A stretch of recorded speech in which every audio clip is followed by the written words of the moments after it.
We recently heard that Realme would launch the Realme 14 series in India in January 2025.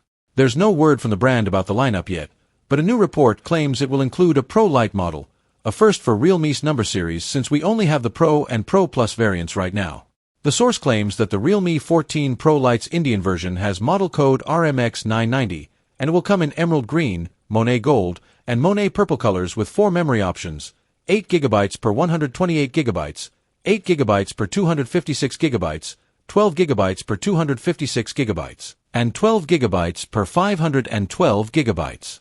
Details about the Realme 14 Pro Lite are scarce, but you can expect to hear more about it in the coming weeks if Realme plans to unveil it alongside the Realme 14 Pro and Realme 14 Pro Plus in January.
Here we go.